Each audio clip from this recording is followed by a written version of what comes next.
Ahí escuchábamos a Bob Marley and the Wailers, la canción se llamaba I Shot the Sheriff, el programa se llama La Invención del Futuro y estamos acá en Pauta 100.5 ya con nuestra primera entrevistada de hoy. Ella es la doctora Alejandra Espinosa del Centro de Estudios en Ejercicio, Metabolismo y Cáncer de la Universidad de Chile. Y le hemos invitado para hablar de un estudio bien interesante en base a un berry originalmente latinoamericano que crece en Perú, Bolivia y el norte de Chile. Se llama el Physalis, o la Physalis, ya le voy a preguntar, peruviana. Y han visto que tiene éxito en algo bien interesante, en combatir un problema que afecta, según el Ministerio de Salud, al 22% de la población chilena, la resistencia a la insulina. Así que muy interesante, Alejandra Espinosa, muchas gracias por acompañarnos hoy. Gracias por la invitación y encuentro una súper buena oportunidad para tratar de difundir un poco algunos de los hallazgos que hemos encontrado con respecto a la investigación en Physalis peruviana. Cuéntanos, primero, ¿cómo se llega, me interesa cómo se llega a determinar que una planta en particular, particularmente este tipo de berry latinoamericano, tiene esos efectos? Aquí hay un hallazgo casual, random. ¿Estaban buscando en ese tipo de plantas? ¿Por dónde llega el descubrimiento primero? Todo parte tratando de buscar por literatura científica algunos compuestos que que estén presentes en plantas originarias y plantas que sean muy propias de Latinoamérica. Entonces uno no parte de la nada, sino que empezamos a revisar un poco de referencias en la literatura acerca de qué es lo que ya estaba publicado. Y nos encontramos con muy poca evidencia con respecto a Physalis peruviana. Habían algunos estudios solamente donde se veía el poder antiinflamatorio que tenía. Yeah. Como yo llevo varios años trabajando sobre los mecanismos que explican un poco la resistencia a la insulina y vimos que compuestos que tenían propiedades antioxidantes podían prevenir que se desarrollara la resistencia a la insulina. Investigando vimos que Physalis tenía una serie de compuestos antioxidantes que podrían ayudar en el fondo a que se previniera el desarrollo de esta patología. Por eso partimos estudiándolo. Y también un poco de la parte anecdótica puede ser que había mucho comentario también de que esta planta algunas personas la consumían para curar la diabetes. Es como el típico, cuando uno escucha que las plantas sirven para cierto tipo de enfermedades.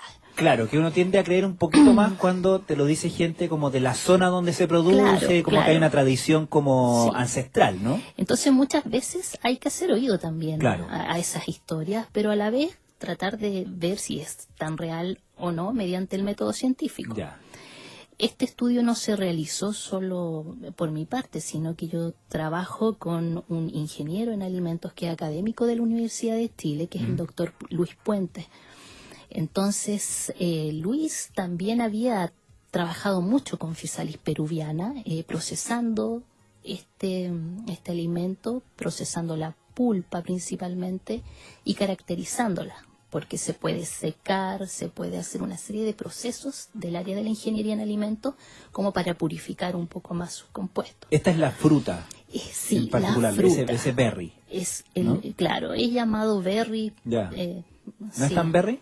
No, yo diría que no es tan berry, pero claro, se conoce como berry de manera popular, tiene varios otros nombres también dependiendo de la zona donde se encuentra. Vamos un poquito antes al tema de la resistencia a la insulina. Decíamos que afecta a un 22% de la población chilena, es decir, bastante frecuente, bastante común, prevalente.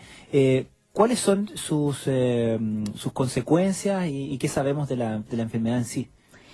De la resistencia a la insulina se sabe bastante acerca de los mecanismos que la generan y está muy ligada a la obesidad. En el fondo hay una asociación fuerte entre la obesidad como uno de los factores por los cuales se puede generar resistencia a la insulina. ¿Y por qué es tan importante investigarla? Porque es el estadio previo a desarrollar diabetes tipo 2, que es la diabetes que padece, yo diría que cerca del 10% de la población adulta, y por lo tanto tratar de prevenir que se desarrolle este proceso nos ayuda a la vez a prevenir que también empiece a generarse el proceso de diabetes en mucha de la población, que como se sabe hoy en día con los últimos datos de la encuesta nacional de salud, la obesidad está afectando de manera fuerte a nuestra población. Claro, claro, y uno dice, bueno, hay que trabajar en la alimentación primero para no ser obesos, pero luego esta es una manera de encontrar como, de buscar como remedios, terapias a través de otro tipo de alimentación, ¿no? Claro, como yo les contaba, nuestros primeros hallazgos tienen que ver con la prevención de la resistencia a la insulina. Entonces nosotros tenemos un modelo en el cual hacemos que nuestros animales de experimentación se transformen en animales obesos. ¿Ustedes los engordan? Sí, compramos una dieta que está estandarizada y se utiliza. ¿Estamos hablando, perdón, de ratones? Sí, de ratones. ¿Solo ratones? Solo ratones. ¿Ya?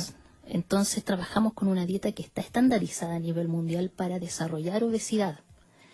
Y esta obesidad a la vez genera resistencia a la insulina en alrededor de 2 meses de tratamiento con esta dieta.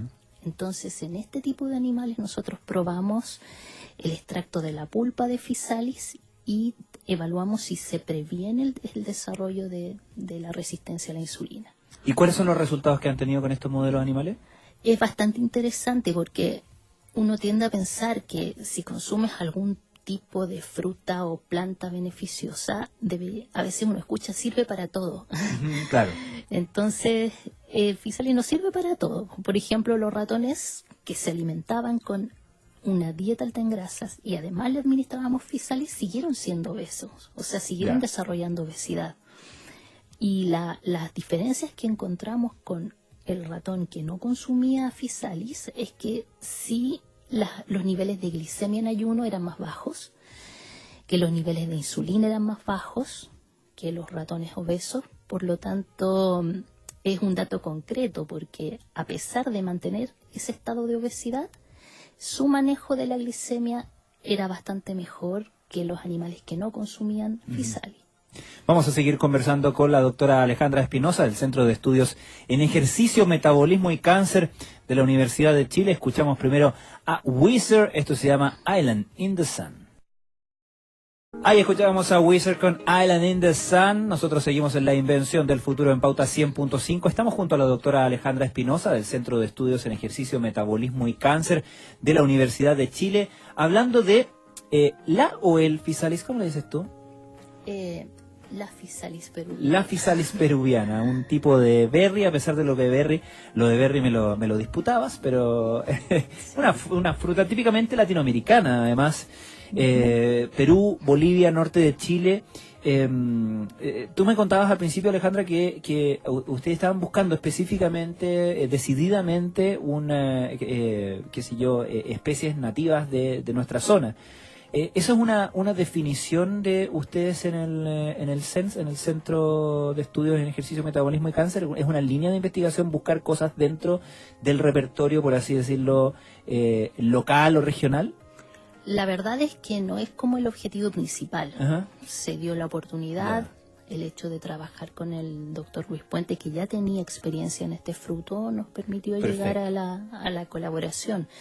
Pero no solo eso, sino que como el nombre del centro lo dice, también otras líneas de investigación están centradas en el ejercicio, pero diferentes maneras en el fondo de tratar de prevenir el desarrollo de resistencia a la insulina. Estábamos hablando de cómo esto había tenido éxito en animales engordados intencionalmente para generar esta resistencia a la insulina, para ver cómo actuaba este principio activo de la Physalis. Pero, ¿cómo podríamos nosotros, o no sé si para ti es muy lejos pensar en cómo aplicaría eventualmente en una prueba clínica con humanos, en términos de tiempos de acción, de principios de acción, de dosis, ese tipo de cosas? me imagino que cuando estás en una investigación así, tú te gustaría ver esa investigación llegando a puerto, es decir, llegando como a una terapia, a un consumo humano, pero está muy lejos en tu línea de tiempo llegar a eso. Se puede pensar en eso a un mediano plazo, pero yo creo que principalmente hay que partir desarrollando al máximo todos los datos y realmente comprobando de manera científica que los datos en animales son reales, son significativos, que las dosis que se están usando también no son tóxicas, porque muchas veces uno piensa que por consumir cierto tipo de plantas o algún extracto de hierba es inocuo, pero no es tan así. De hecho, por ejemplo, hay casos de cuando tú escuchas que el té verde tiene muchas propiedades benéficas para diferentes tipos de enfermedades, puede llegar a ser tan tóxico que puede incluso desarrollar una hepatopatía aguda y una persona puede incluso fallecer. Entonces hay que llegar a determinar las dosis que no sean tóxicas primero en animales y luego de eso se pueden hacer algunos estudios con humanos y ya no tanto en el sentido de prevenir una posible resistencia a la insulina, sino más bien tratar de ver si es posible revertirlo. Entonces también el proceso de reversión tenemos que probarlo primero en animales. Ya, no han llegado a eso aún. Todavía no, pero es lo que pretendemos hacer en un mediano plazo una vez que completemos bien todas las pruebas que llevamos hasta el momento. Ahora, ¿qué es lo que sigue en términos de esta investigación? Nuestro propósito es tratar de caracterizar el principio o los principios activos que están generando este efecto y también tratar de llegar a procesar el fruto de tal manera que sea cómodo, fácil de adquirir para la población, porque por ejemplo hoy en día el fruto como tal no es tan fácil conseguirlo, lo venden solo en ciertos lugares especializados. De hecho se usa mucho en coctelería, en eventos. Tú puedes ver que la fruta se usa porque es muy atractiva físicamente, muy bonita. Entonces, pero no se ha hecho masiva. Los productores tampoco la están cultivando hoy en día porque no conocen probablemente todos los beneficios que tiene. Entonces, nuestra idea es tratar de llegar a generar un producto en el sentido de llegar a un proceso de secado óptimo que conserva al máximo las propiedades y los principios activos de la fruta. Y eso me parece poco frecuente, ¿no? Corrígeme si me equivoco, pero que ustedes estén al mismo tiempo verificando si es que la acción metabólica se produce, ¿cierto? Si la ciencia está bien, pero la otra es estar preocupado de cómo se administra o cómo se conserva en términos de distribución, de administración a eventuales pacientes o consumidores, digamos, qué sé yo, el secado, el procesamiento de esta fruta. Justamente la colaboración con el doctor Puente nos ha permitido tener esta visión multidisciplinar, en la cual tratamos de conseguir generar un producto que conserve todas sus propiedades, que sea fácil de tanto comercializar y como entregar a la población, pero que además de manera concreta tenga beneficios en la salud. Y ese tipo de colaboración no se ha estado dando en ciencia últimamente. Yo creo que esta interacción entre estos dos mundos, el del procesamiento de alimentos y de evaluar los beneficios en la salud, va a tener un futuro bastante promisorio y con datos concretos. Porque es el problema que muchas veces uno escucha que ciertos frutos hacen bien, pero ¿dónde está la evidencia que realmente demuestra eso? Claro, uno asume que hacen bien porque hacen bien, digamos, porque los abuelitas te lo dicen, digamos, y que la manera de consumir esos frutos o hierbas que hacen bien es metiéndolas en la agüita caliente, tomándose el agua, o fumándola, no sé, pero me pregunto, cuando ustedes deciden pasar por un proceso científico para determinar efectivamente no solamente el efecto, sino que la extensión a la que llega ese efecto beneficioso de una planta en particular, me pregunto si te toca convivir mucho con mitos o con incluso promesas falsas en torno a el consumo de hierbas naturales, ese tipo de cosas. Sí, y ese es un mensaje que yo creo que hay que resaltar bastante. Es muy importante que todas las personas que escuchen acerca de los beneficios de algún compuesto, investiguen de manera seria, que busquen en literatura científica o se asesoren con profesionales para realmente